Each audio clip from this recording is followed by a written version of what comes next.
La Dosis, tu podcast de ciencia. Dirige George Gaitán. La Dosis.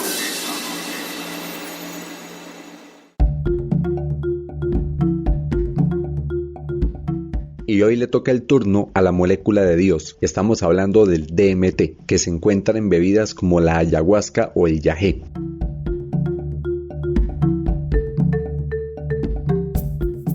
El DMT es una molécula que pertenece a la familia química de las triptaminas. Específicamente se llama DMT porque su nombre químico es dimetiltriptamina y es el alucinógeno más potente del mundo que está presente en plantas de América y de Asia. Se le conoce como la molécula de Dios o la molécula espiritual por todos los efectos que produce, por todas las sensaciones que experimenta la persona que lo consume. O sea, durante ese viaje que tienen, todas las visiones, todo lo que escuchan, toda la experiencia como tal, es lo que hace que al DMT se le llame la molécula de Dios o la molécula espiritual. El DMT es uno de los principios activos de la ayahuasca. Esta planta se llama ayahuasca y esta palabra ayahuasca es una voz quechua que significa la liana del alma o la liana de la muerte.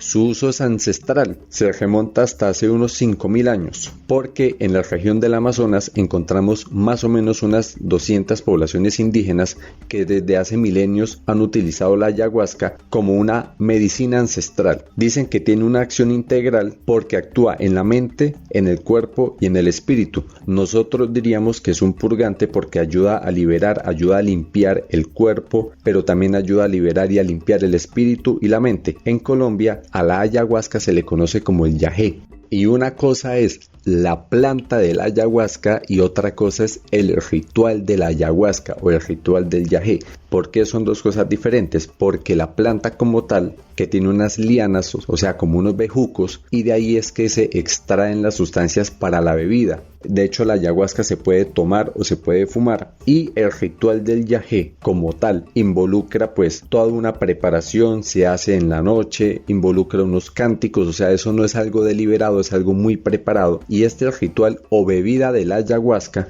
no contiene solamente ayahuasca. De hecho, la ayahuasca es una mezcla que tiene la enredadera como tal, la enredadera de la ayahuasca, que es la Banisteriopsis caapi, y también contiene un arbusto que se le conoce como la chacruna, que es la Psychotria viridis, que es quien contiene el DMT. Pero esta no es la única forma de preparar la bebida de la ayahuasca porque hay otras formas, porque también se puede preparar ayahuasca, por ejemplo, con la Diploteris cabrerana o con la Mimosa tenuiflora, que también es conocida como la tepescohuite, que es un arbusto que se encuentra en la región de México y en Sudamérica. Y el tepescohuite también es utilizado para tratar infecciones cutáneas como por ejemplo el acné, para tratar quemaduras o el pie de atleta. Y también encontramos la changa, que fue preparado por un australiano en el año 2003, y esta changa, que también contiene DMT, es preparada pero a partir de otras dos plantas, el tepescohuite y la jureana. Pero podemos decir que todas las recetas de ayahuasca contienen DMT.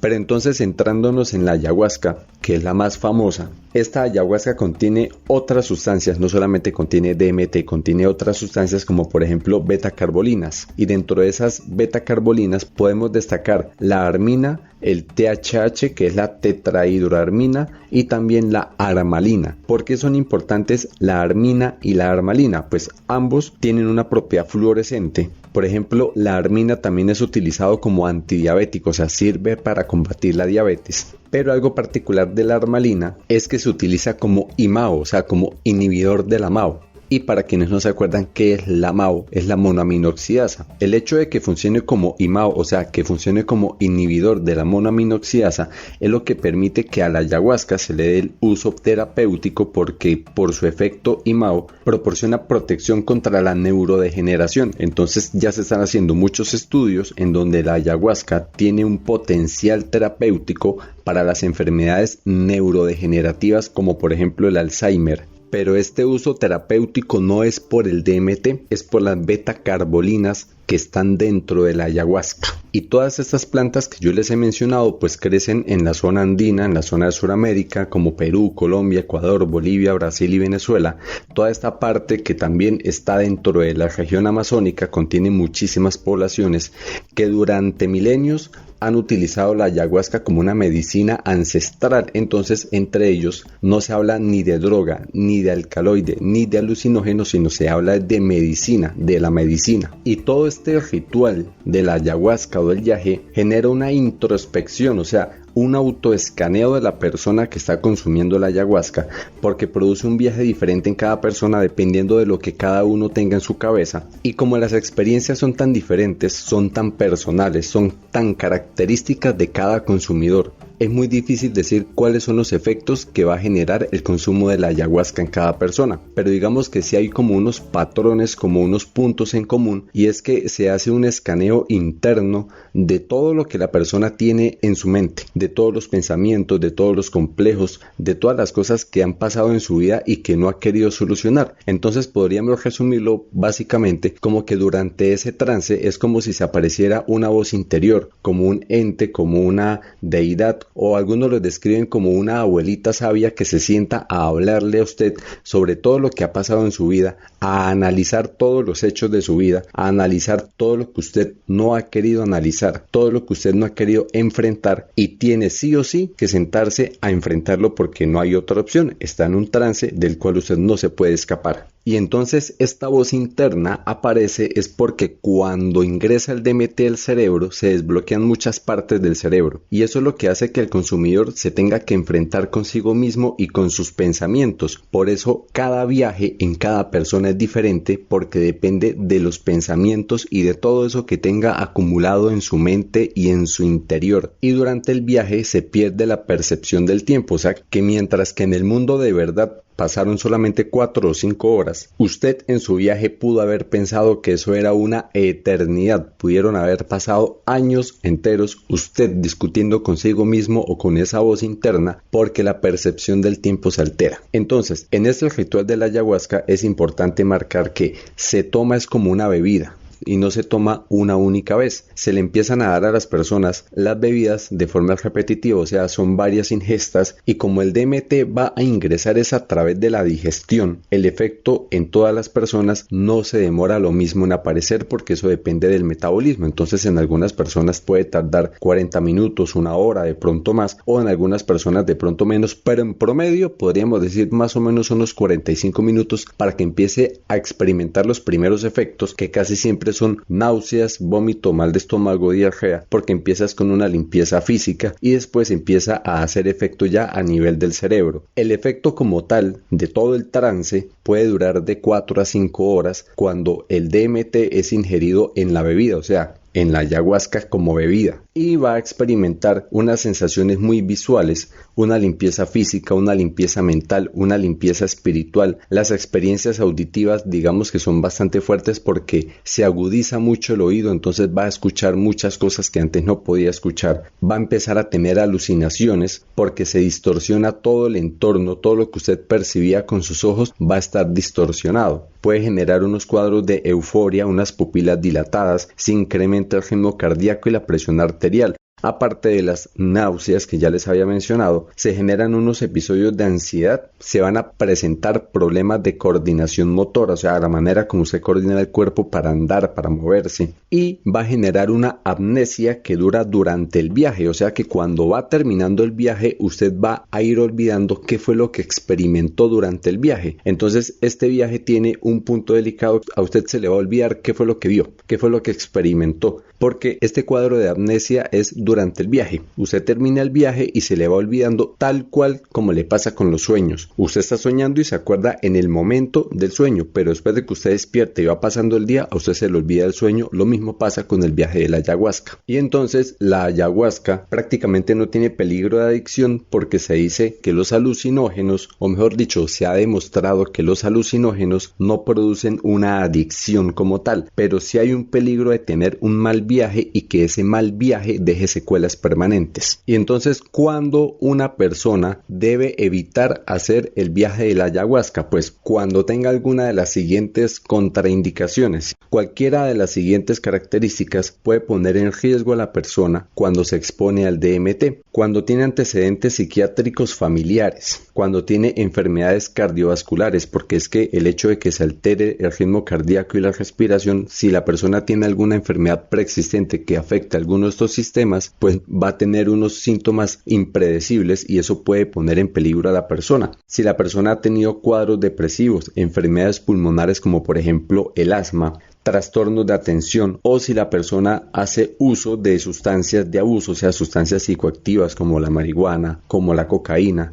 Cualquiera de estas sustancias ha generado desórdenes en el sistema dopaminérgico del cerebro, y cuando la ayahuasca, específicamente cuando el DMT empieza a hacer efecto, empieza una avalancha de dopamina, y si el sistema dopaminérgico está alterado, puede generar consecuencias desconocidas. Entonces vaya uno a saber qué le pueda pasar al paciente. Si la persona tiene hipomanías o manías, conflictos emocionales, psicosis, todo eso son desórdenes químicos en el cerebro que pueden generar un efecto desconocido cuando el DMT empieza a actuar. Y aunque el DMT no genera una adicción como tal, su uso a largo plazo sí puede generar esquizofrenia. Y al mezclarse con otras sustancias puede generar el síndrome serotoninérgico, que es un aumento significativo de la serotonina que puede llevar al paciente al coma. ¿Y cómo se sabe cuando la persona está empezando a tener un síndrome serotoninérgico? Porque empieza con cuadros de rigidez muscular, un dolor de cabeza, escalofríos, agitación, fiebre porque se altera la temperatura corporal, diarrea, empiezan convulsiones, una arritmia cardíaca y estados de inconsciencia, y todo esto puede ir empeorando hasta que deriva en un coma. De hecho, en algunos rituales de yageo de la ayahuasca, muy pocos pacientes, pero los ha habido, muy pocos, han terminado en estado de coma en el hospital porque no tuvieron en cuenta todas esas contraindicaciones antes de iniciar el ritual de la ayahuasca.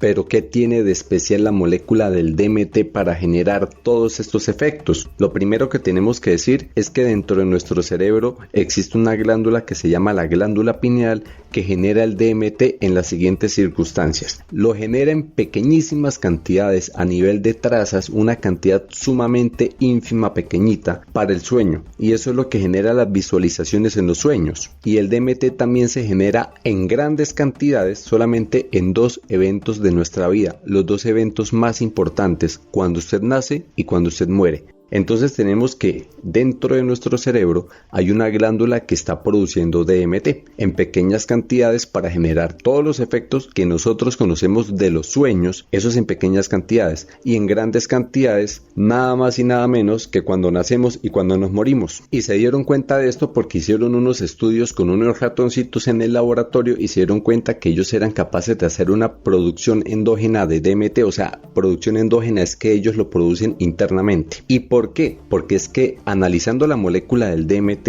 es muy parecida a la del triptófano. El triptófano es un aminoácido que está presente en casi todos los animales y en casi todas las plantas. Este aminoácido, que es tan importante, que está presente en animales y en plantas, es lo que da pie para decir que cualquier organismo tendría la posibilidad de producir DMT o cualquiera de sus moléculas primas, porque es que el DMT tiene varios primos que también aparecen y tienen cierta importancia y las vamos a ver en los próximos capítulos. Entonces, por ejemplo, primos del DMT. Tenemos en el sapo bufo alvarius que produce el 5-meo-DMT. Tenemos, por ejemplo, en otras especies de sapos que se produce la bufotenina, que es la 5-HO-DMT, y algunos hongos producen la 4-PO-DMT, que es la psilocibina. Entonces, estas sustancias que también son primas del DMT también son primas del triptófano, porque como todos los organismos tienen triptófano, pueden sintetizar el DMT o alguno de estos derivados.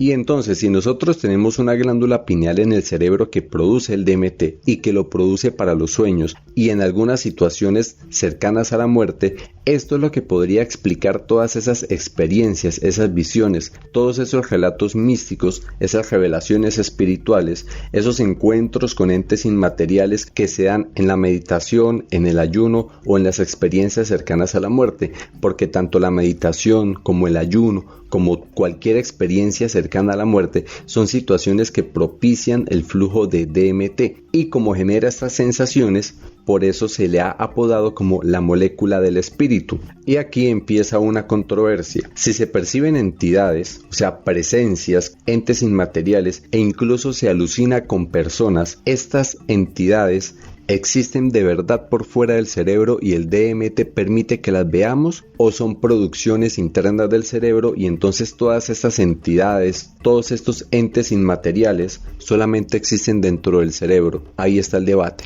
Y cuando usted ha tenido una experiencia cercana a la muerte pero no se muere, que usted dice que vio un montón de cosas, eso puede ser producido por el flujo de DMT que en ese momento produjo su glándula pineal. Y como este cuento del DMT es tan amplio, por los primos que tiene, en los próximos capítulos vamos a estar hablando del ritual del sapo bufo alvarius, de los hongos y otros primos del DMT.